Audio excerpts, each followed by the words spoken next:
Bismillahirrahmanirrahim. Assalamualaikum warahmatullahi wabarakatuh.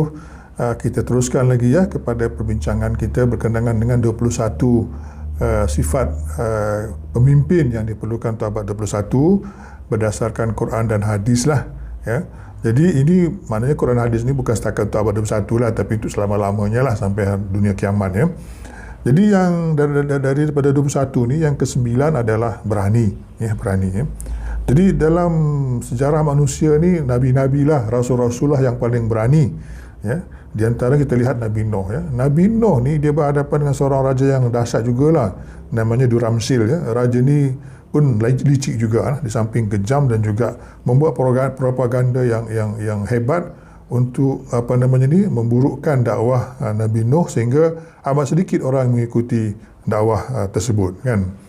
Juga Nabi Ibrahim ya. Nabi Ibrahim dia berhadapan dengan Namrud ya. Namrud ni pun raja besar juga, hebat juga. Kalau tengok istana dia dekat Sanliurfa tu kat Turki, dekat Turki ya, besar kan istana dia tu. Tapak dia tu nampak besar, bukan kecil kan. Banding dengan istana kita, raja kita sekarang ni, taman dia besar lah kan. Ini masa zaman Nabi Ibrahim ya. Tapi dia berani ya melawan ya, berlawanan dengan Namrud dan juga pembesar-pembesarnya, sehingga dia terpaksa berhadapan dengan dibakar kan, dan dia pun tak takut dia dibakar kan. Akhirnya dia selamat dan dikejar sampai ke Haran ya. Dan akhirnya dia selamatlah. Namrud yang akhirnya mati dan kerajaannya hancur disebabkan oleh nyamuk. Begitu juga Nabi Musa ya. Nabi Musa berhadapan dengan Firaun. Walaupun dia telah diburu oleh Firaun, kan dia terpaksa melarikan diri kan, tetapi dia balik semula berhadapan dengan Firaun ya, untuk mengajak Nabi Firaun kepada Islam, kepada Allah, dan juga membebaskan bangsa Yahudi kan. Nabi Daud gitu juga kan. Ini terkenal cerita Nabi Daud kan. David versus Goliath kan. Nabi Daud lawan Jalut kan. Jalut ya. Dia tubuhnya kecil saja kan, manakala Goliath ni, Jalut ni besar, badannya besar, dia raja yang gagah kan, yang kejam kan. Tapi Nabi Daud berani berlawan seorang satu sama seorang kan. Dan ditakdirkan Allah, dia pandai guna dia terkadang dia menang, dia gunakan akal dia menggunakan lastik memanah kepala raja ni, Jalut ni, dan bila dalam keadaan pening-pening tu dia pergi serang, bunuh raja tu kan.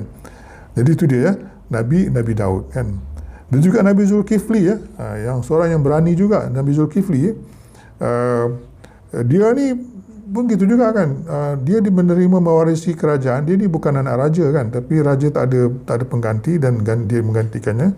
Dia menggantikan raja dalam keadaan banyak pemberontakan kan. Tapi akhirnya dia menang, dia dapat mengamankan semuanya kan. Juga Nabi Isa kan. Nabi Isa berhadapan dengan raja nama dia Herod Agrippa kan, seorang Yahudi kan. Dia pun Yahudi jugalah kan. Jadi Herod ni telah memang menyerang lah, bahkan mengepung dia lah kan, mengepung dia, dan akhirnya ada seorang dia punya sahabat dia tu, namanya Judas Iskariot tu, telah bersebahat, berkhianat, dan menyebabkan tentera raja tu mengepungnya dan telah membunuhnya. Tapi akhirnya terbunuh bukan Nabi Isa yang terbunuh adalah si Judas Iskariot tadi kan. Nabi Isa diangkat ke langit kan. Nabi Muhammad pun begitu juga. Nabi Muhammad SAW juga telah menunjukkan keberanian yang luar biasa kan. Dalam satu riwayat Imam Ahmad ya, Urwah bin Az-Zubair telah menceritakan ketika Rasulullah masih di Mekah lagi ni, masih awal lagi ni kan, pembesar-pembesar Quraisy bermusyawarah di Hijr Ismail, berbincang bagaimana untuk menghadapi dakwah Rasulullah kan. Kemudian Rasulullah datang mengelilingi Kaabah, dan setiap kali beliau lalu di Hijr Ismail, pemimpin Quraisy itu mencercanya. Dan kali ketiga, ketika dia melalui Hijr Ismail, pemimpin Quraisy itu masih lagi mencercanya. Lalu Rasulullah bersabda, "Dengar wahai orang-orang Quraisy ya, demi zat yang jiwa Muhammad ada dalam genggamannya, sungguh aku akan datang menyembelih kalian." Kan. Mendengar ucapan Rasulullah itu, pemimpin-pemimpin Quraisy ini terdiam seperti patung. Kan. Rasulullah mengucapkan ungkapan yang begitu berani ketika umat Islam masih sangat lemah lagi. Kan. Ketika di Madinah, Imam Muslim meriwayatkan bahawa Anas bin Malik menceritakan pada satu malam terdengar suara bising yang mencemaskan, kan. Orang mula keluar untuk mengetahui apa yang terjadi. Tapi mereka mendapati Nabi Muhammad sedang berjalan dalam perjalanan balik dari tempat bising itu dan menaiki kuda dan pedang tergantung di lehernya. Lalu bersabda, kalian tak perlu takut lagi, kalian tidak perlu takut lagi. Kan? Maknanya dia pergi dulu, kan? Dia pergi dulu. Dalam keadaan bunyi yang cemas tu dia pergi dulu, kan? Dan juga pemimpin perlu memimpin dari depan, kan? Pemimpin perlu memimpin dari depan, bukan dari belakang lah, kan? Ali bin Abi Talib menceritakan, aku perhatikan dari kami saat kami perang di Badar tu, kami perhatikan daripada kami di dalam perang Badar tu, kami berlindung pada Rasulullah SAW. Beliau adalah orang yang paling dekat dengan musuh dan orang yang paling banyak ditimpa kesukaran. Kan ini riwayat Imam Ahmad, ya. Kemudian selepas pembukaan kota Mekah, kan, banyak kabilah Arab ni yang terkejut, kan, dengan kekalahan Mekah tu. Jadi orang kabilah Hawazin mengumpulkan tentera-tentera orang Arab yang lain tu untuk melanggar Madinah. Ya. Ini baru je balik daripada Mekah ni, dah dengar berita nak diserang, kan, Hawazin. Hawazin ni dikumpulkan pasukan pemanah yang handal-handal, kan, untuk menyerang, untuk berlawan Rasulullah. Rasulullah terus mengumpulkan sejumlah 10,000 orang, kan, belum pernah lagi tentera Islam seramai itu, terus pergi menyerang Hawazin, ya, kaum Hawazin ini di lembah Hunain, kan. Ini berlaku pada tahun 8 Hijrah, ya. Memanglah sampai mereka dihujani oleh kalau kita sekarang ni peluru lah, tapi zaman tu panah-panah lah, kan, dihujani oleh anak panah sebabkan tentera Islam kucar-kacir, kan. Tetapi Rasulullah tak berganjak, kan. Dia pergi marah ke depan, kan. Marah ke depan dan mengajak semua sahabat-sahabat supaya sama-sama dengan dia, kan. Aku seorang Nabi, kan.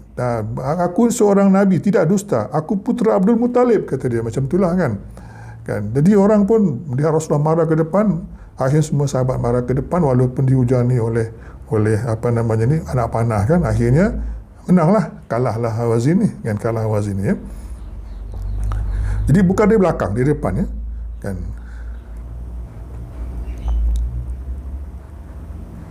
Di dalam surah At-Taubah Allah berfirman, ya, maksud lebih kurang, kan, sesungguhnya Allah telah menolong kamu mencapai kemenangan dalam banyak medan perang.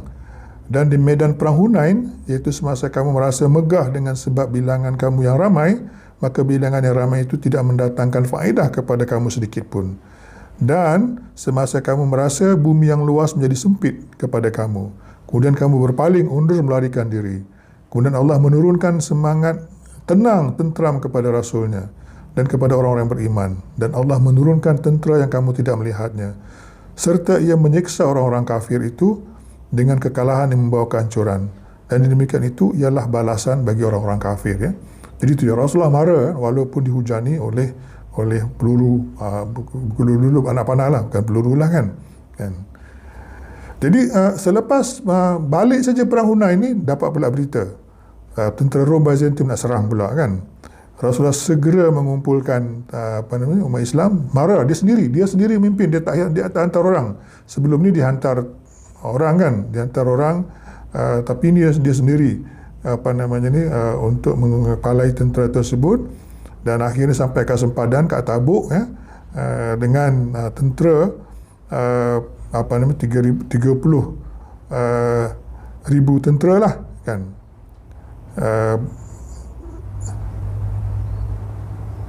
Dan tapi Heraklius, yang memimpin tentera Byzantium, dia raja lah waktu itu, kan.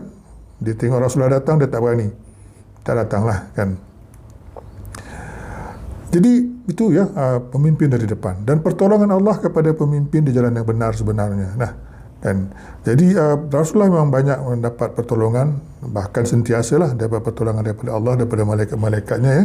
Jadi Allah berfirman, maksudnya lebih kurang, sungguhnya orang-orang yang menegaskan keyakinannya dengan berkata Tuhan kami ialah Allah, kemudian mereka tetap teguh di atas jalan yang betul, akan turunlah malaikat kepada mereka dari semasa ke semasa.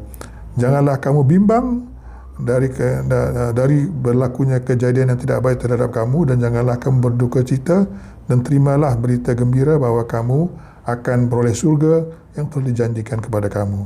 Kamilah penolong-penolong kamu, dalam kehidupan dunia dan juga di akhirat. Dalam surah Fussilat, ya. Itu dia, ya.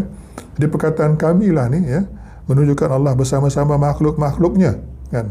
Bukan Allah saja, tapi bersama makhluk-makhluknya menjadi penolong kepada orang-orang yang tetap teguh, kan, untuk berjuang, kan. Jadi lihatlah, ya, bagaimana zaman Nabi Musa Firaun tenggelam di Laut Merah, ya, kan. Begitu juga dalam perang Khandak, bagaimana angin datang meniup tentera bersekutu, ya. Jadi bila kata Allah sebut kami, itu maksudnya Allah dan makhluk-makhluknya, ya. Jadi macam-macam, kadang-kadang air, kadang-kadang angin, kan, kadang-kadang gempa, macam-macam lah, kan.